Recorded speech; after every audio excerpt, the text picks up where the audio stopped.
Gusto mo bang lahat sila ay ma-attract sa iyong kagandahan at kagwapuhan? Hello mga guys, kumusta kayo? Panibagong araw, panibagong video na naman tayo. And sa araw na ito ay isa na namang video ang aking tuturo sa inyo na simpleng gabay o simpleng pamamaraan na makakatulong sa atin. At bago ang lahat, gusto ko lang mag-disclaimer sa mga taong hindi naniniwala at hindi gusto ang mga kagaya nitong video. Please skip this video and maghanap kayo ng videos na gustong gusto nyo. And ayun po, dahil ang video ito ay para lamang sa mga taong naniniwala and gusto mag-try. Sa lahat po ng mga nagko-comment dito sa aking video dito sa loob ng aking channel, mag-ingat sa lahat ng mga nagre-reply sa inyo na dinadala kayo sa kanilang WhatsApp in Imo app upang makaiwas po tayo sa scam. Ngayon po ituturo ko sa inyo paano nga ba tayo ma-attract or paano tayo maging attractive sa mata ng mga tao.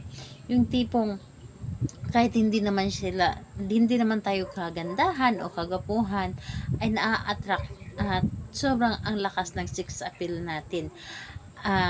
Paano or hindi tayo natatalo dahil kahit gaano pa kaganda ang ating kaharap or kagwapo ang ating kaharap, kapag malakas yung sex appeal natin, mas tayo pa rin ang napapansin.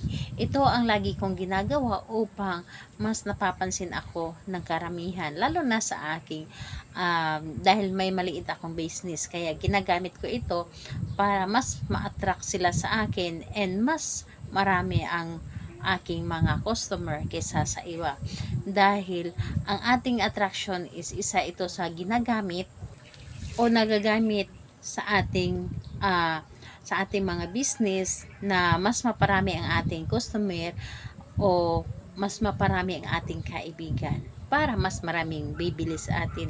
Isa ito sa aking ginagamit, kaya ito ang aking ituturo sa inyo. So ganito po ang ating gagawin. Kailangan natin dito ng isang maliit na pirasong papel, at kung maaari malalaki man o babae, gawin niyo ito. At kumuha din kayo ng isang bulaklak, kahit anong klaseng bulaklak, pero mas maganda na rose petals lamang. Kahit isang petals lamang ng rose, kunin niyo ito. And kailangan din natin dito ng panulat at pabango. So ayun po, yun lamang ang dapat nating ihanda dito. And kapag handa ka na, so lagi ko naman sinasabi sa inyo na kapag gagawa tayo ng isang ritual, dapat po ay buo ang ating loob sa paggawa nito, buo ang ating paniniwala at tiwala dito. Dahil kapag wala tayong paniniwala at tiwala, sayang lamang ang inyong mga ginagawa. And ayun po, kapag ready ka na, pwede mo na itong umpisahan. So, ang gagawin mo dito, napakadali lamang. Dito sa isang papel, kung nakikita po ninyo, ito ay isinulat ko ang star. Star po, at binilugan ko po ito. So, kumbaga nasa loob ng bilog ang star. So, ito po ang inyong i-drawing. And dito sa baba ng star, isulat nyo po dito ang iyong pangalan.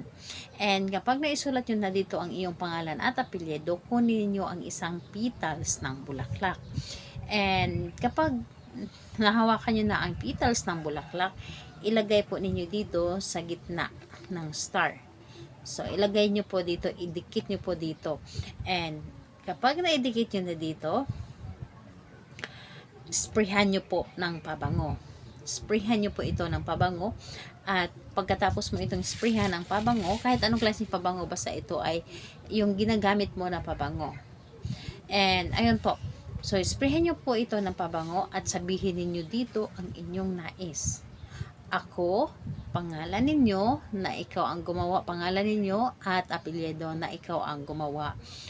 Ako ay magiging attractive sa lahat, magiging kaakit-akit ako, and madami ang aking customer, dadami ang aking kaibigan, madadami ang bibili sa akin, kahit saan man ako magpunta, magiging kaakit-akit ako sa lahat, magiging attractive ako sa lahat.